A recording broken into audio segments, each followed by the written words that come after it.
Brother Ron, and welcome to We All Be News Radio and TV, the news-free Dixie for the 21st century.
Color.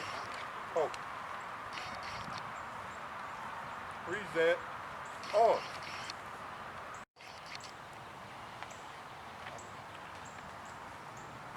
Right shoulder. On. Left. Space. Forward. March.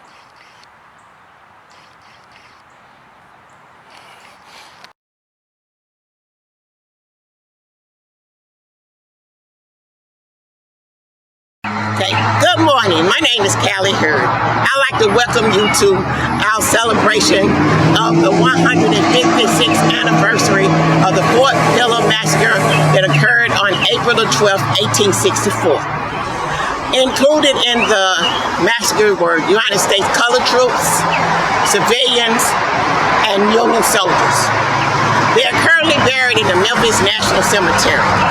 And today we're doing it on Juneteenth. Also, Juneteenth is a holiday which we celebrate when the last slaves found out that they were free in Galveston, Texas. We give honor to these soldiers because without them, we wouldn't be free. We say thank you, and we will always remember Fort Pillow.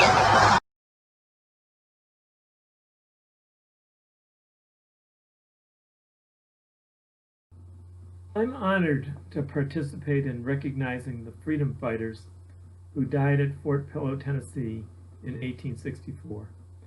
That battle and the vicious massacre that took place at its end, and how it was regarded afterward, could be considered distillations of the racism, but also the fight against racism at the core of this country. On the one side at the Fort Pillow battle were a vastly outnumbered group of black and white Union soldiers. As groups and as individuals, these black and white Union soldiers had entirely different histories. Their motivations for joining the Army were different, and their treatment by the Confederates at the end of the battle were significantly different. But they had this in common. Most gave their lives to the war against the slaveocracy, and their physical remains, as much as the mangled bodies of those that died that day could later be recovered, were buried together in the Fort Pillow section of the Memphis National Cemetery. On the other side at Fort Pillow were several thousand Confederate cavalry led by Nathan Bedford Forrest, a slave trader before the war, a Confederate general during the war, the first Grand Wizard of the KKK after the war. Forrest might well be regarded as the personification of the worst of America. But as the people of Memphis well know, he's still, to this day, treated as if he were a heroic figure by the defenders of the Old South. The nearly 200 black men who died at Fort Pillow were escaped slaves from northern Mississippi and Alabama and central Tennessee, just to have escaped together with their families to Union lines was already a heroic action. These men then took up arms against the system of slavery as soon as the federal government decided to let them do so. The huge risks they were taking as escaped slaves and as soldiers were obvious. Many of them enlisted at Corinth in the shadow of the blood-drenched Shiloh battlefield. 40,000 of their compatriot black soldiers died during the war. More than 4,000 of those USCT freedom fighters are buried at the Memphis National Cemetery. Because the men of Fort Pillow are emblematic of the many throughout our history who were cruelly slain by the defenders of racism and oppression, I honor them. Because these men of Harriet Tubman's generation fought so bravely against white supremacy, I'm inspired by them. Recalling them, the battle cry adopted by Union soldiers still resonates for me. Remember Fort Pillow.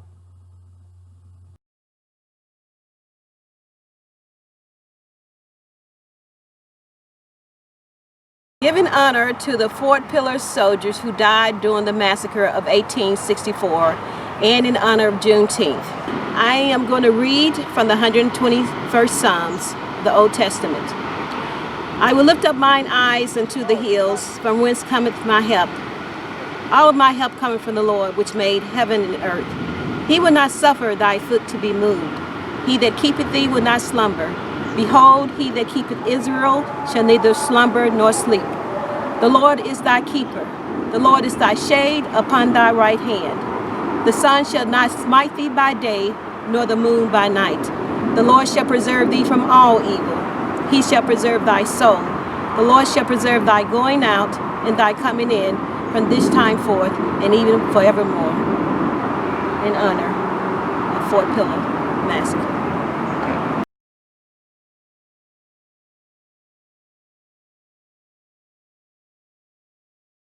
I fall to my knees and I thank the Father, the creator of heaven and earth. And I pray that from his glorious, unlimited resources, he will empower you with inner strength through his Spirit. Then Christ will be made at home in your hearts. Your roots will grow down and God will give you the power to understand, power to live out your life, and that you will be made complete in the fullness of life and the power that comes from God, who is able to do exceedingly abundantly above all that we can ask or think. That is my prayer for you.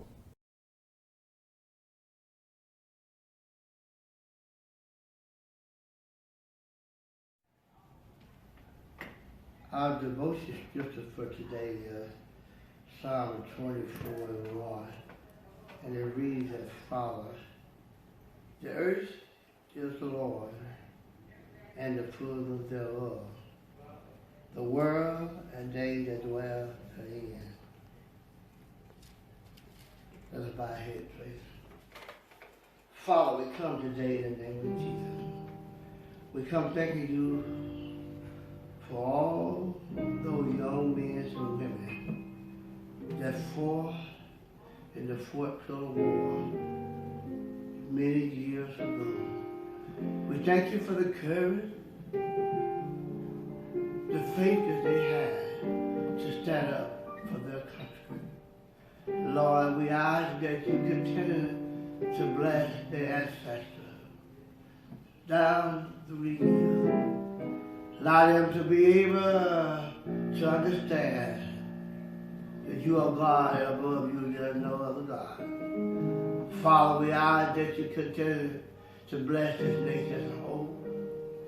Thank you for all the crew that fought there. The colored crew, the crew for the citizens, and those that were set free on that day way back many years ago. Lord, we ask that you continue to bless this country as a whole. And then, Lord, we thank you for just you being you.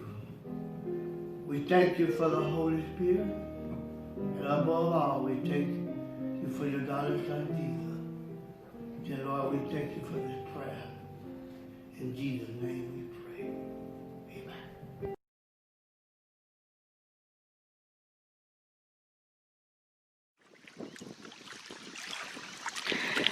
Let there be peace on earth, and let it begin with me.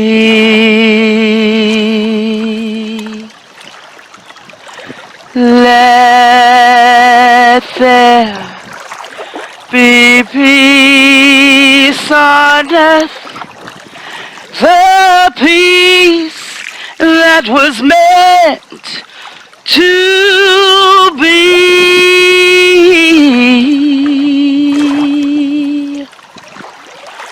With God as our Father,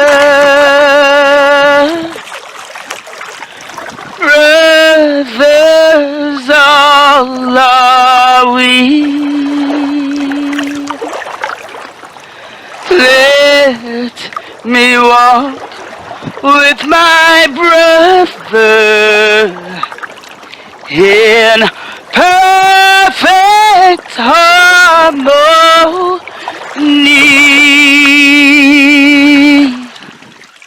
Let peace begin with me. Let this be the moment now. With every breath I take, let this be my solemn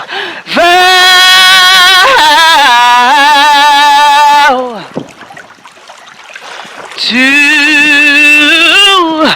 take each moment and live each moment in peace eternally.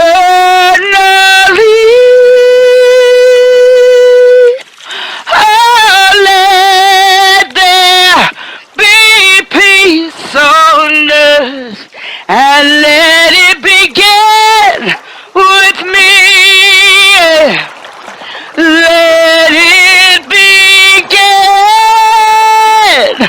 with me.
My name is Joe Williams.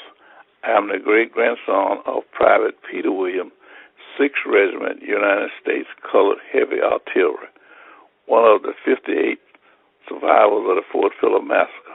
The legacy of Private Peter Williams is that he has had a descendants fight in every war since the Civil War.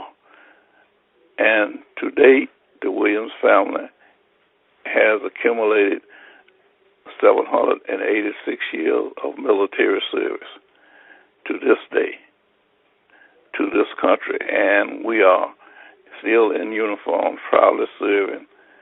The cause and efforts of the Civil War are still with this country and debated to this day.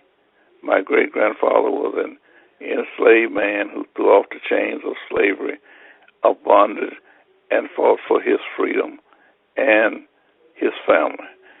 My great-grandfather died in 1915, but the proud legacy of service he left behind has produced soldiers, sailors, airmen, and Marines who have served faithfully and selflessly.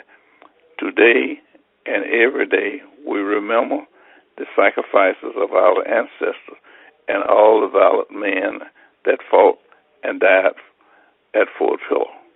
Okay, the reason Fort Pillow is important to me because of the colored soldiers at that time. I guess they were what they were called during those days. It's important to me because the colored soldiers served there, and they seem to have been mistreated there and not treated as such. And second, because my husband's great-grandfather was involved at that time. So that's why it's important to me, and I think the young people of today should know about Fort Pillow and to know why it's important and to know why they should remember Fort Pillow.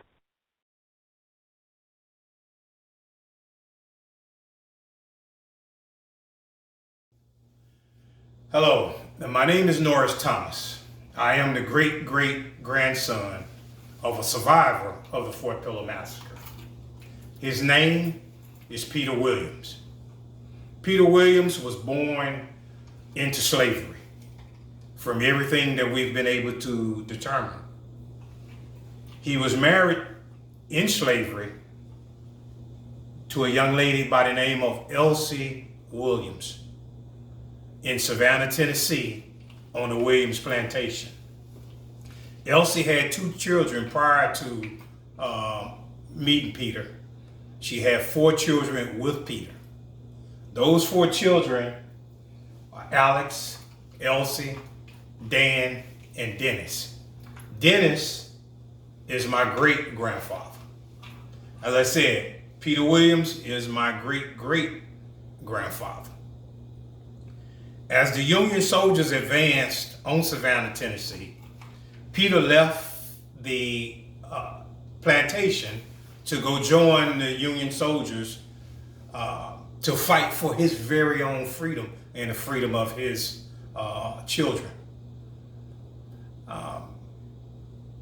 He was not considered an American hero, especially during that day and time. But however, to us, Peter's a hero.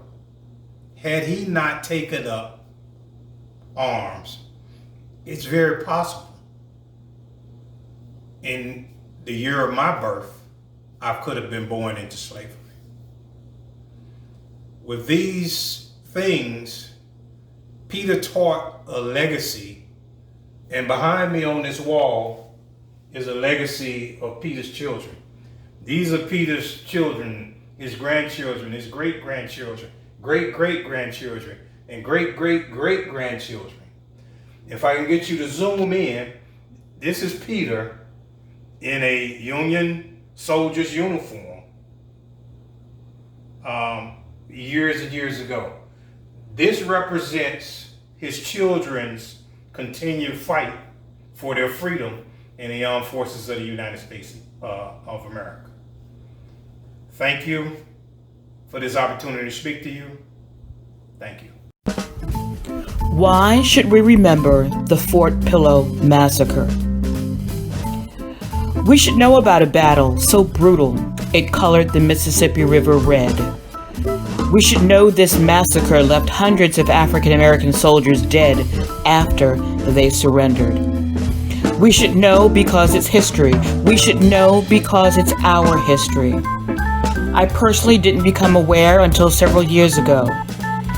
Being able to say their names was important to me. It gives them the recognition they deserve. There's too much we just don't know. There are too many stories that have yet to be told.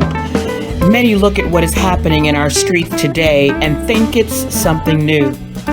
Being shot with our hands up has been happening for a very long time. It happened to those soldiers at Fort Pillow in 1864.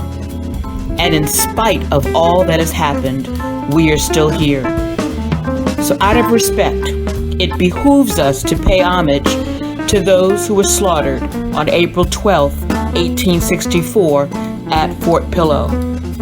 And now that you know, tell somebody. We will never forget.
Hey, my name's Robbie Tidwell, Park Manager here at Fort Pillow State Historic Park.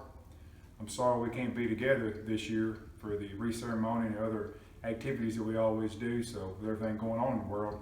But I want to take a couple of minutes and go over a few of the things, a few of the highlights that we've had over the year. We've done some changes within the museum. As most of you will remember, we had the haversack display located right here. We've actually done most of our signage and stuff here and moved haversack to a new display that we've had added that I'm excited about. I've always wanted to have a farm wagon feel inside the museum that we either do haversacks out of or just use as part of our interpretation. So the farm wagon here, 1950s farm wagon, has been donated to the park. Once we got it here, the maintenance staff worked together to stabilize the wagon and get it ready to come inside for the museum. I'll post other pictures to go along with this video to help show where a lot of the items on this wagon come from. For example, the blacksmith for the park, Mr. Terry Newman, has built the lantern holders that you see on both sides and on the front of the wagon. A close friend of mine came in and his wife and sewed up the canvas fabric to make the top for the wagon. Mr. Terry Newman also made the rope fence for us. So basically we're doing all of our haversack items out of the back of the wagon, and it just gives a different feel to the whole museum. We've got a few things placed inside the wagon. We've had some baskets donated from T.O. Fuller State Park, and we're still got a few final touches we want to add to the wagon once we figure out where we get some of the materials for.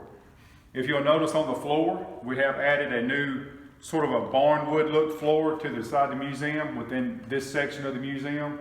That was something we've been looking to do for several years now, so we got that done. Now as we go through, the majority of these panels you see have been here for a while.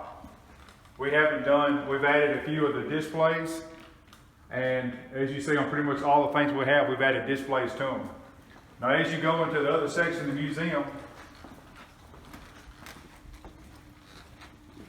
we have added a new wood structure.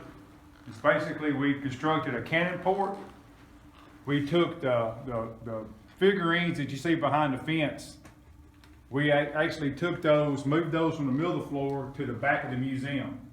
While doing so, we removed all the signage off the back. Sign company here locally donated all the signs, logos and letters, actually donated all of our new signs for us. We had them all reprinted, remade up, and posted them on both sides of the cannon port, plus put a new podium on it. Talked about the embrasure, so basically letting you know what you looked at, what you're looking at. All the wood come from the same place I've got for all the other wood structures throughout the museum. It was all donated, everything was donated. The mountain howitzer cannons were here once previously before. We've actually built cannon pads, got them brought back into the museum on display, got the plaques talking about them.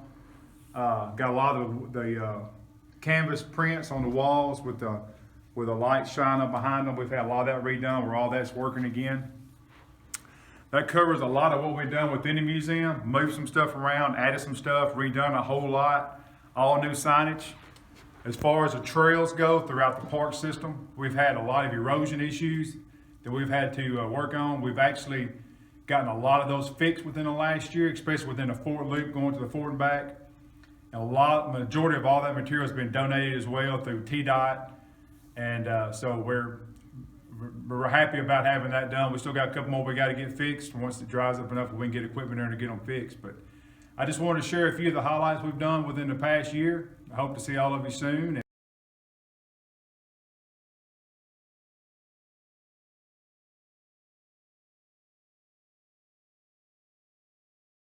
I'm Yvonne B. Casey, the Associate Director of African April Cultural Awareness Festival Incorporated. And again, I want to say thanks to the Hurd family considering us for the interview today.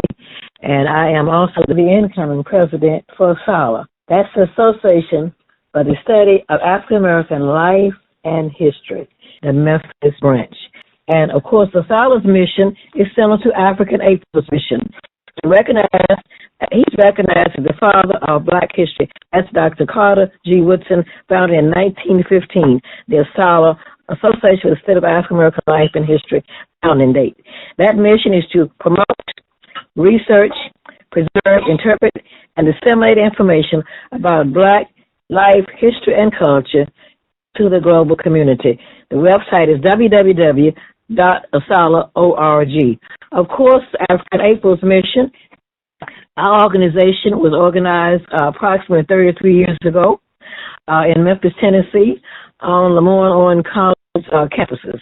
Our mission is to look at the African American celebration, look at institutions from various mediums, from an international perspective, using a multiplicity of those avenues of education, economics, culture, fashion, arts, craft, history, tourism, cuisines, and economic development, economic involvement, participation on a global globe, looking at African Americans and their contribution to the world. We are worldwide citizens. Of course, you mentioned about your celebration June the 19th, Juneteenth, and of course, Juneteenth also looks at what's going on in the past, how we can look at the present and predict the future. That celebration began years and years ago, Juneteenth, because that was when the slaves were so-called free from the emancipation. Because you know we're not free, but it was just a figure of speech, I guess I would say. So as African Americans, we too are part of history. Without our story, there is no story. So we know the word history is HISTORY, and we know that his story is not the story of America. The story of America is our story. So I am congratulating the Hurds for looking into the past, examining the present, and planning for the future. We know the achievements of African Americans are unique, also extraordinary, ignored, quite all time misrepresented in history and in the history books. So your contribution will help shed the light on that darkness that occurs in American society today. And that darkness, as you know, is on all avenues: economics, political world, health disparities, voter education, registration, and also we're looking at those who had no record of their forebears have accomplished lost the inspiration that comes from teaching of a biography and history. So we resonate those words and struggle today as African Americans to renew that consciousness, renew that history, and to continue to grow and evolve. And of course, we're looking at what's going on in America today around the world. All lives matter, but some people don't realize that. So the focus is Black Lives Matter. It does not mean other lives don't matter. It just means it's time for us to let them know we are important, we're human beings, and we are a part of history. We have to make America, and if it's great, it's because of our contribution. We will continue to shed the light on darkness and bring our people into the 21st century, into awareness with education, culture, and history. And without the knowledge, you have no base. Without education, you have nowhere to go. Education is kind of a key. So it'll unlock some doors, but that doors that unlock the doors has to be a part of human history. So we can make the difference. And I'll say biblical faith without works is dead. What we see now all over America, from Washington, D.C., all the way to Mississippi, is letting the world know Black Lives Matter, our lives are important, and we too are part of the American dream. Without that dream, it'll turn into a nightmare. And America now is witnessing a nightmare. We're going to take that nightmare and turn it into a dream and make that dream a reality. You know, if you dream too long, it'll turn into a nightmare. Remember Dr. King's words, we're all in this together. Whatever happens to one in America happens to all. We too are Americans. Thank you. Hello, Ron. This is David L. Aces, Sr., the Executive Director of the African April Cultural Awareness Festival and a retired professor from the University of Memphis in African American Studies and History and Interracial Communication. And I want to thank Ron and Callie Hurd for carrying the torch for us that many thousands dropped, and you all have picked it up and keeping the consciousness of America on the lives of African Americans and our contributions to the world. Without people like you and Callie and what you all are doing, Ron, people would tend to forget our glorious history. And I'm glad during the Juneteenth celebration, of course, the audience know that it was Juneteenth. They don't know the exact date that the African Americans found out about the Emancipation Proclamation, so we celebrated Juneteenth, and you all are keeping that alive, and that's great.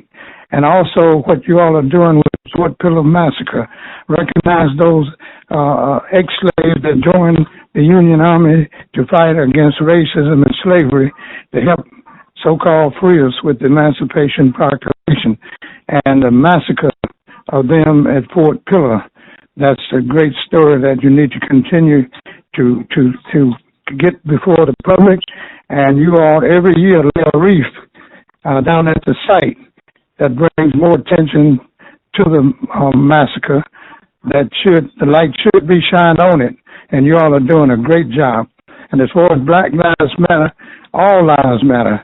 We have been the victims of unearned suffering, murders, lynchings, slavery, and all kind of atrocities throughout the history since we got here in America. From 1555, 250 slave ships lined the coast of Africa, bringing us out of Africa.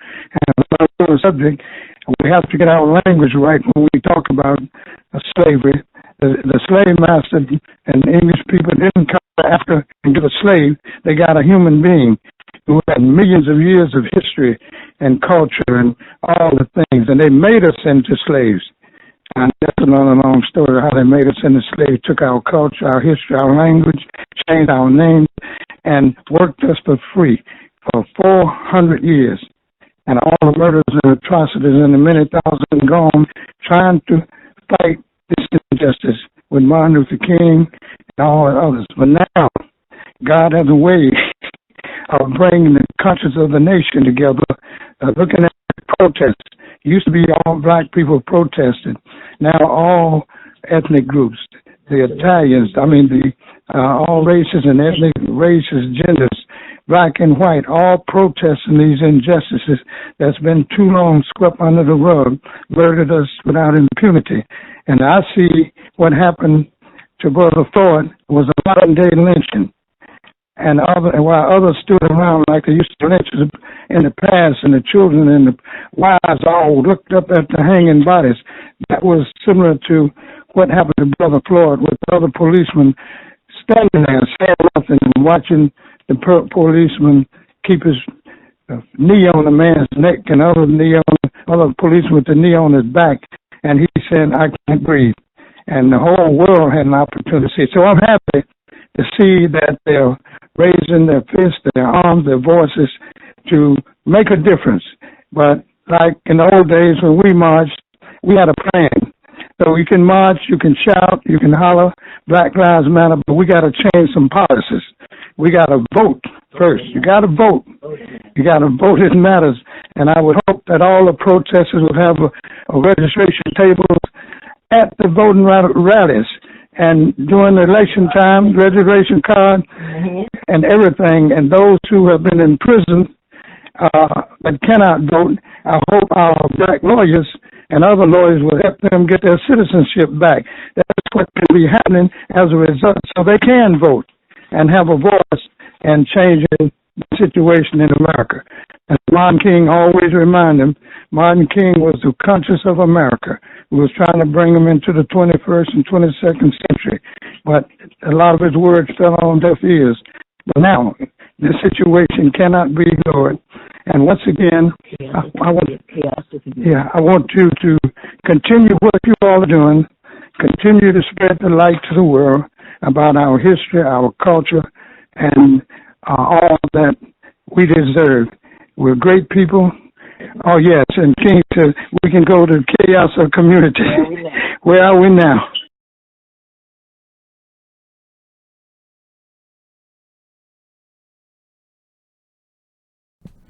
You know, when we think about the significance of Fort Pillow, first of all, it is so important that we understand history, that we don't repeat history, that we learn the lessons of history.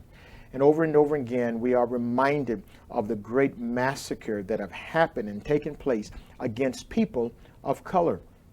Even with Fort Pillow, as Africans were surrendering themselves to their Union forces, instead of accepting, they were slaughtered. We see that even in today with the slaughter of George Floyd, with the cutting down of so many other African brothers and sisters at the hand of those who have been called to really serve and protect. And so let us not repeat our past. Let us learn on how can we work together as a race, coming across the different color lines, the different political lines. How can we work to solutions to raise really all of us up to a level where there is love in our hearts for one another, a love for God, and a love for each other. I close with really the words of Jesus Christ. On these two hangs all of the law. Love God with all your heart, soul, mind, and strength. Love your neighbor as yourself. Thank you, Fort Pillow, for reminding us of that.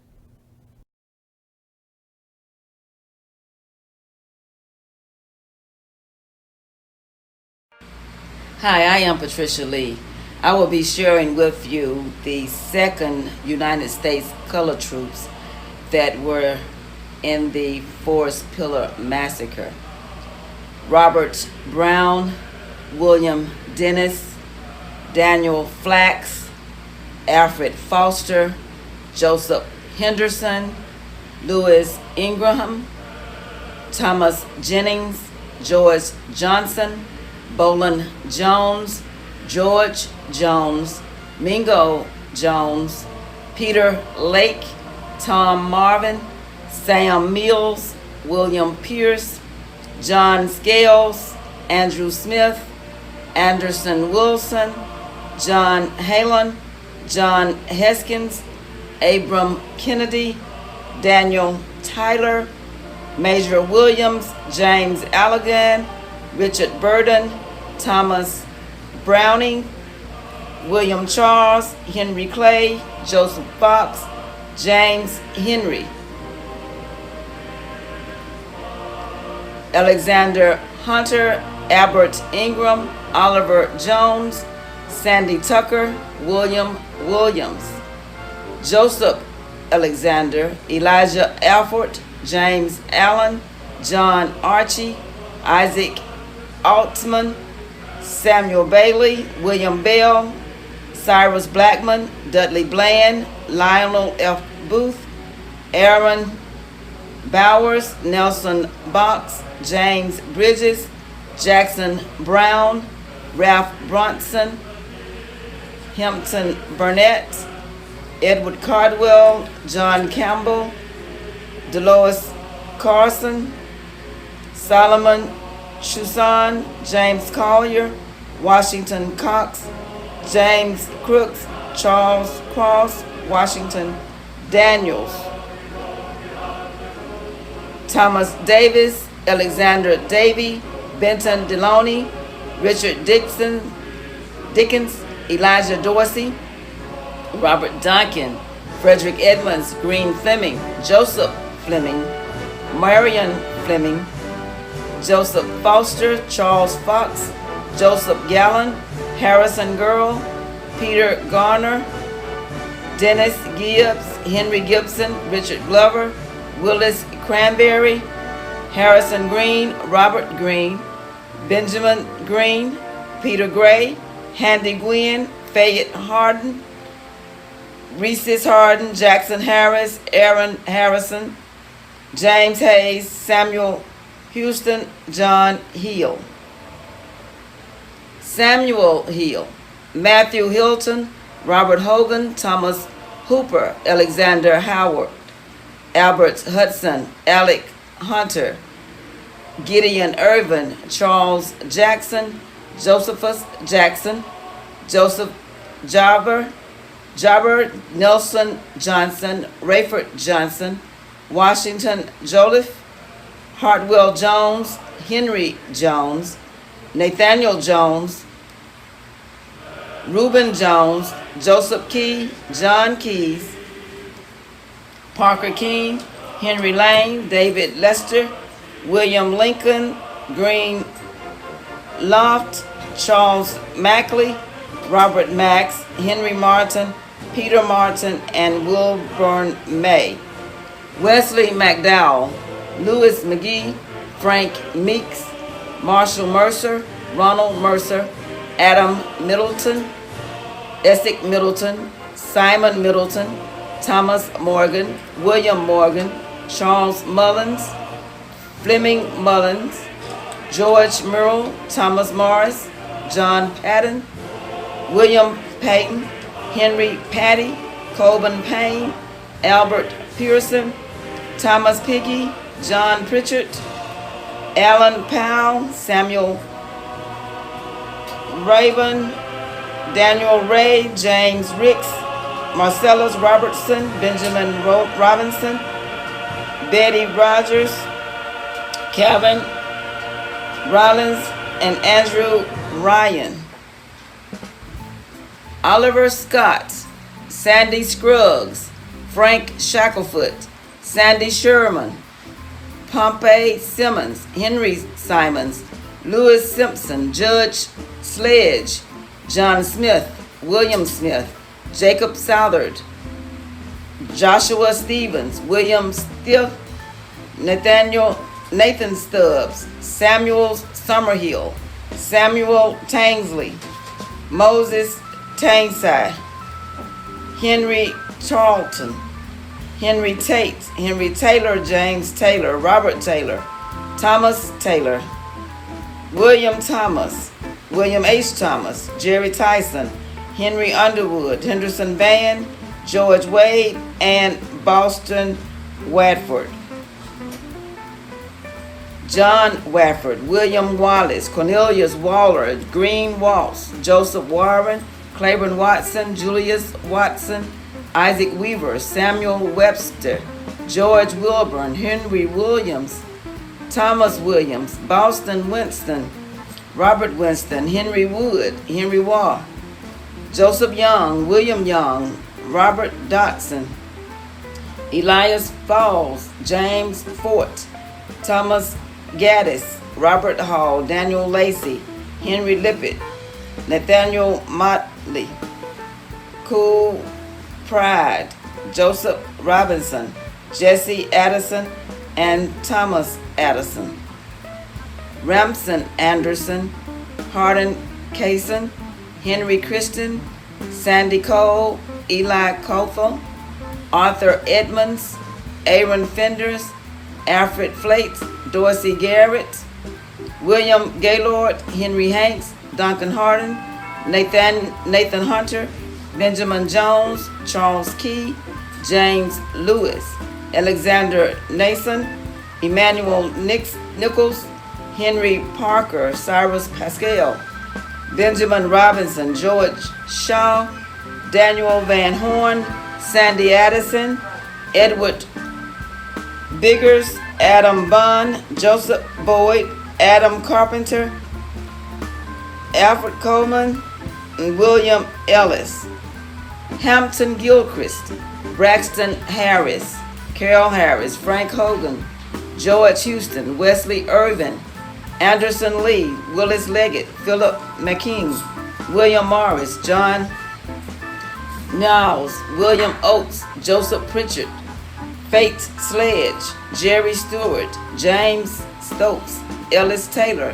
Henry F. Weaver, Jacob Wilson, Harvey Atwood, Peter Bishop, Henry Dix, Jeff Dobbs, Charles Epter, John Gentry, Samuel Green, Thomas Greer, Isaac Griffin, Perry Hardaway, A.G. Hanslick, James Henderson, John Hennessy, Henry Hill, George Hogan, Elias Irvin, Wills Ivory, Alan James, Melvin Jinks, Wilson Johnson, David Land, Thomas McClure, James McKenna, London Mooney, William Mullins, Houston Murrell, James Murrell, Walter Ogles, Nelson Patton, Solomon Patrick, Beryl Pope, James Pride, Andrew Simons, Joseph Strong, John Thompson, Edmund Trice, Roach Turner, William Ward, George Washington, Charles Williams, James Winston, and Philip Young. William Ward, George Washington, Charles Williams, James Winston, Philip Young, Armistead Burgess, and Peter Williams. This has been the 2nd Color Troop, United States Color Troop. In an effort, as always, in remembering the names, we would like to pour libation for all the names that have been called on today. And after the libations, after the pouring of water, which symbolizes life, we use the words ashe, meaning it is done. I am Patricia Lee. Remember Fort Pillow. We say remember Fort Pillow. That was the battle cry that the Union soldiers used at the time of the massacre of Fort Pillow. During our history, we have been shown many instances of many massacres that have been held in these United States of America. And one of the things that we as young people notice most of the time, as even today, we notice with the state and current conditions of affairs that most of the time concerning people of color, especially, it seems that the troops are the ones to come out not in support to help the ones that are in protest, but usually the ones to come out to cause even more chaos, whether they spray water hoses, whether they put dogs on the people, or whether they shoot, whatever they do is always not on the side of the people. And so from that history and the Memphis massacre that happened right here in Memphis, Tennessee, where we are today, I would like for you to remember Fort Pillow.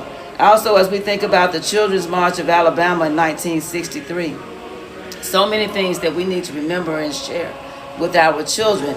And that's why we use the slogan sometimes: the more things change, the more they remain the same. I am Patricia Lee. Thank you. The Fort Pillow massacre took place just 40 miles north of Memphis, Tennessee on April 12, 1864. Some 300 African American soldiers were killed. Some have referred to this as the Civil War's ugliest incident. I will be reading the names of those who were killed in the Bradford's Battalion, named after the fort's temporary commander. We also want to remember, albeit not by name, the women and children that died on that day. Members of Bradford's Battalion: John C. Ackerstrom, William Albritton, Benjamin Andrews, John C. Barr, Monroe K. Beasley, Robert W. Blalock, Theodoric Bradford, Henry M. Brock, Elijah F. Berkman, George A. Berkman, George G. Brooks, Carol A. Callison, William F. Carter, Elam V. Fashion, Neil Clark, Michael Click, Marcus C. Cloys, James Dunaway, William J. Faulkner, Daniel B. Fields, John B. Flowers, James Gillian, Andrew J. Glass, Alexander Green, Benjamin Green, Leonidas Gwaltney, Jesse W. Hammonds,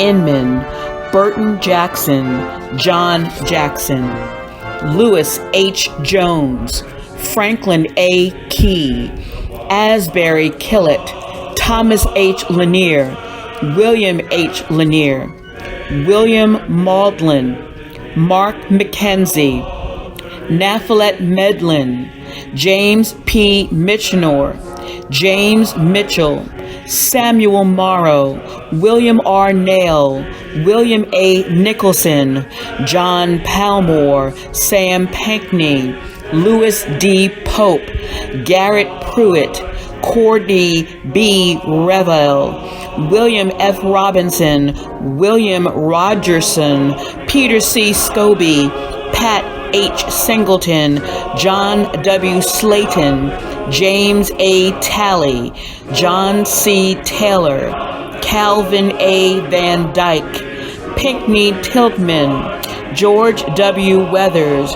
John B. H. Wells, Matthew C.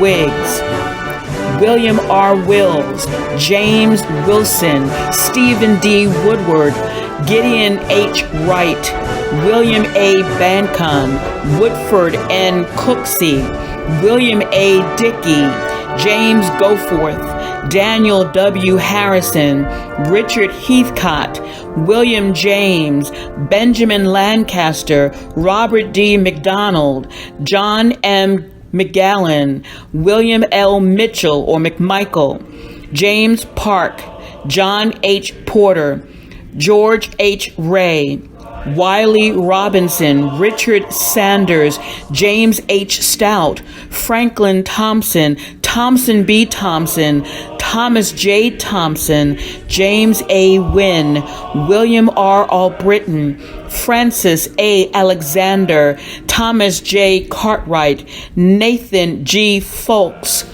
Joseph Green, Thomas Loftus, Isaac L. Ledbetter, Matt J. Lemming, Jason Loudon, James H. McDonald, William J. Mays, James P. Meador, Calvin Prince, Daniel H. Rankin, John F. Ray, Benjamin J. Rogers, Barry I. Rogers, John W. Shelton, John C. Simmons, Williams Simons, David Sneed, Daniel Stamps, William J. Steffens, David H. Taylor, James N. Taylor, William P. Walker, James W. Willis, William F. Williams, William A. Wynn, Miles N. Woodside, Ezra Cheney, John Condra, George W. Crawford, George Dunn, Francis M. Peck, Thomas Ruffins, Samuel E. Smith, Henry I. Wilkins, Green L. Britt, Benjamin R. Chambers, George Dutton, Thomas Hardison, James A. Nelson, Joseph Turpin, Simpson H. Via, Frederick B. Wise, John Acuff, Patton S. Alexander, Columbus R. Allen, Benjamin F. Allison, Peter Antoine, James U. Antwine, William C. Espray, Anderson Bailey, Isaac A. Baker, M. A. Baker, James A. Beatty, George W. Bowles, William H. Bowles, William G. Bowl, Charles F. Bowles, William F. Bradford, Andrew J. Brown, James Brown, Dempsey Burris, John Barris, David M. Burton, Thomas F. Burton, Thomas Bird, John H. Byron, Alan Carr, Henry C. Carter, Ed U. Childress, James C. Childers, James M. Christianberg, Ephraim L. Churchwell, James Clark, John A. Clark, James Cleek, Michael Cleek, John H. Coffer, Alderson Cornish, Thomas T. Cawthrance, Jasper Cozart, Andrew Crawford, William L. Date, Martin V. Day, Miles M. Season, James D. Eason, James M. Ellington, Zachariah Ellington, Curtis C. Ellis, George L. Ellis, William Etheridge, E. M. Everett, William P. Flowers,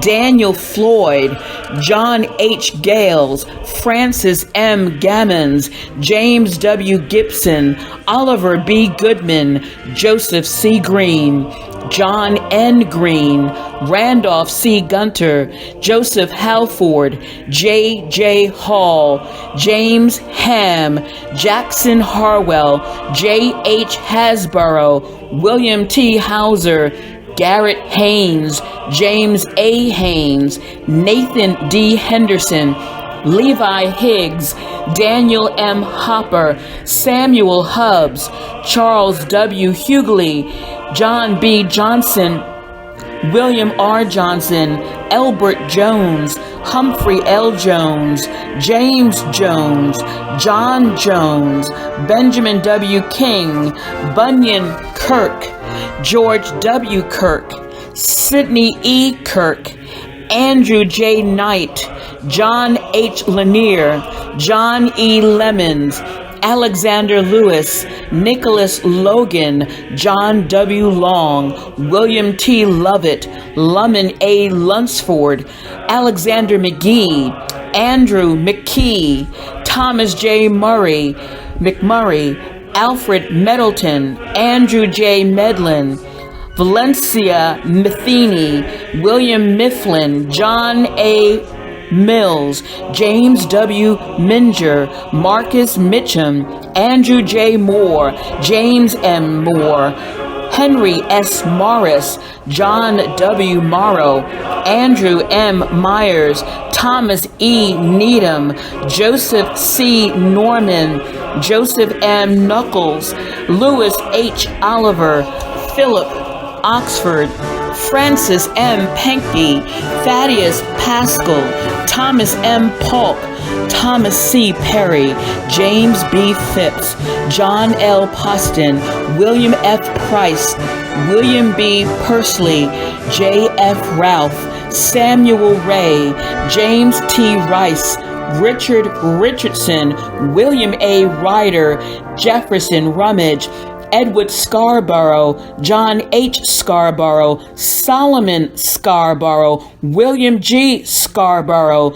David J. Scobie, John A. Scobie, John Shoemate, James A. Smith, John H. Smith, Joseph Smith, Levi Smith, Jasper Sutherland, William Stafford, John F. Stamps, Edward Stewart, James C. Stewart, Jesse Stewart, Andrew Sutton, Carol Sweeney, William L. Tate, John Taylor, Franklin D. Tidwell, John W. Tidwell, James H. Webb, Thomas Wheelis, Robert Williams, James M. Wilson, Jonathan Wilson, William Woodard, Francis Anderson, John W. Curtis, James D. Dollins, Josiah M. Forrester, John L. Gooden, Laban Hairslip, Samuel E. Hughley,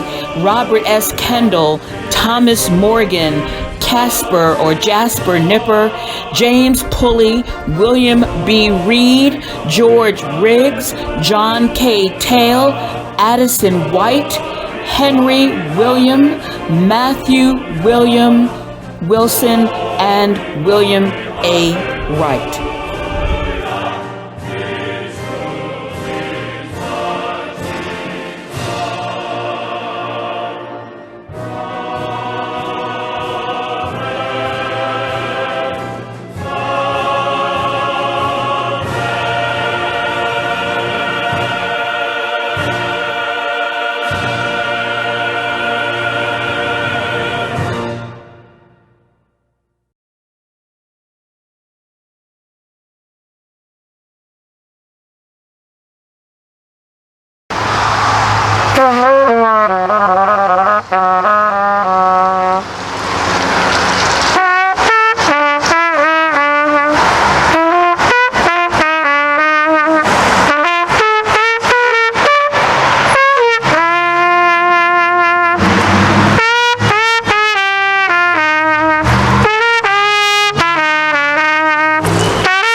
Fantastic greetings, family. This is Brother Ron Hurd, also known as R2C2H2 Dardavis.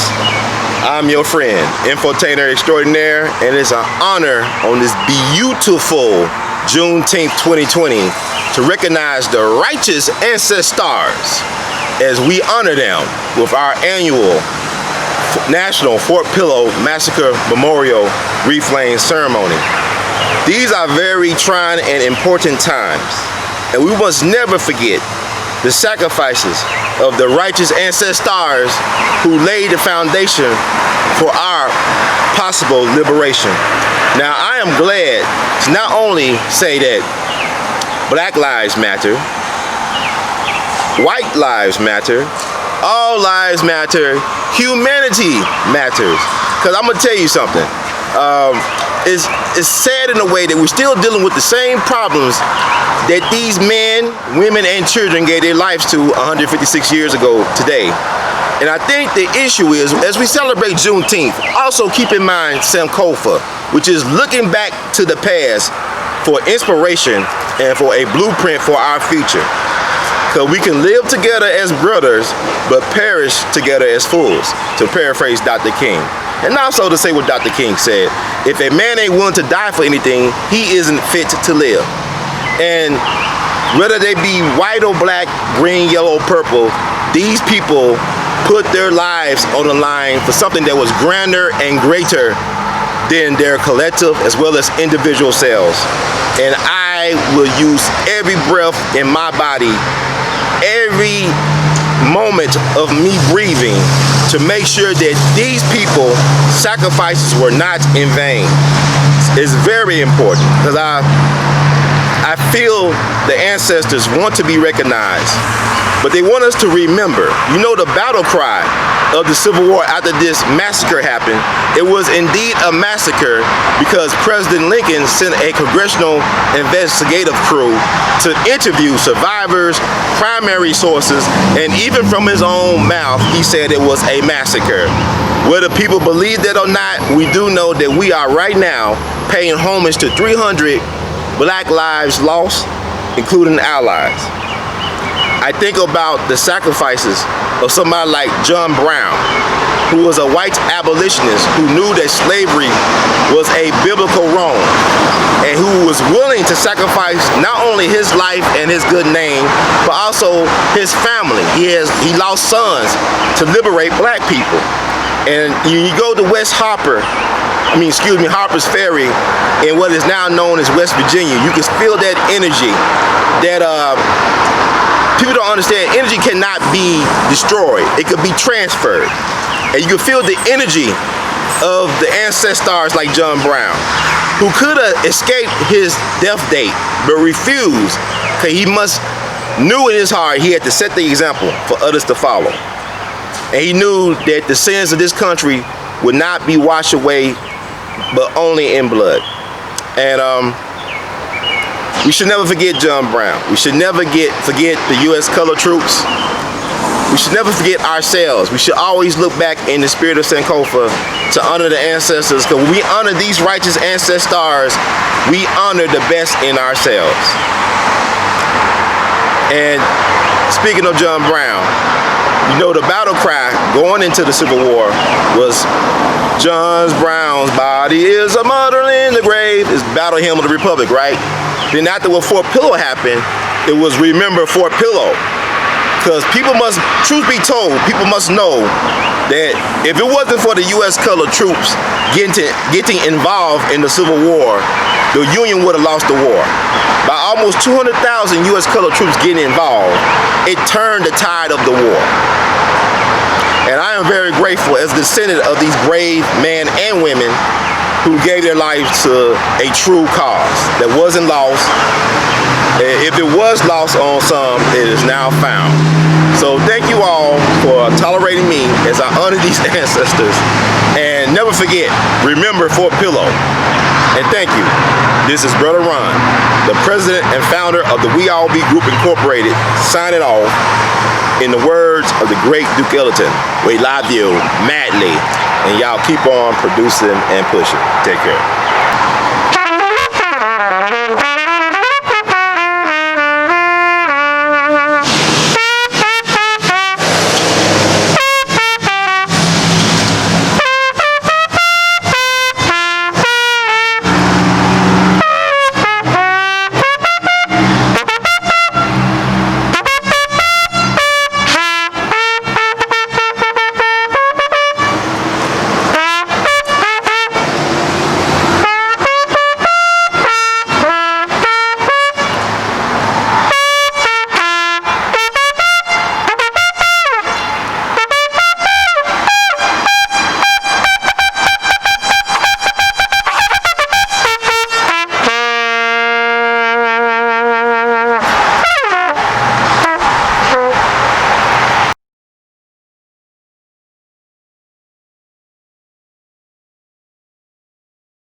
Callie Hurd, thank you for allowing me to be a part of your vision to bring to remembrance those who died in the Fort Pillow massacre.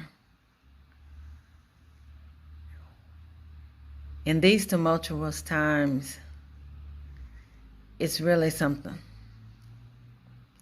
They gave their lives hoping that things will be better for us.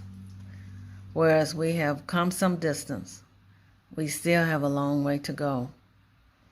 And your commemoration and this memorial for them is commendable.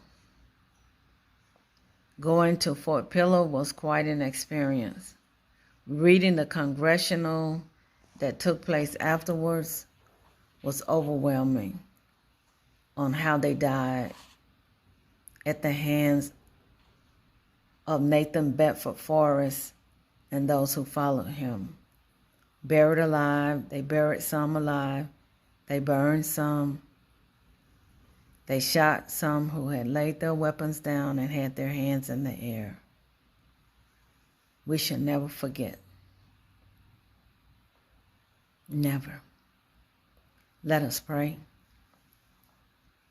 Most gracious Lord, we thank you for Callie. Thank you for We All Be. Thank you for the effort and those who have participated here in the remembrance of the soldiers who died in the Fort Pillow massacre. Lord, we ask that you strengthen those of us who are here bringing the world attention to what has been so that we can better understand what is happening now. We ask that you help us to be a light, to continue to pierce the darkness so that all may see what is true. Now, as we go forth in our separate ways, bless us and keep us. In Jesus' name we pray, amen.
everybody. This is Brother Ron. I am asking you all to do me a big favor. Think about supporting the We All Be movement. Your donation is tax deductible. The We All Be Group Incorporated is a recognized 501c3. And I'm just asking you all because I want to keep on bringing y'all quality work through the way that I know how to do best. And I'm going to sing my praises and toot my horn. A lot of y'all were not hip to Dick Gregory until Brother Ron brought him on the We All Be platform, until that jingle review we did. Y'all seen another side of Judge Joe Brown, and Judge Joe Brown's message has been amplified. But it was We All Be that brought Judge Joe Brown to y'all back in 2014. And so many others. And we covered so many things. So help us out so we can help you all. Peace.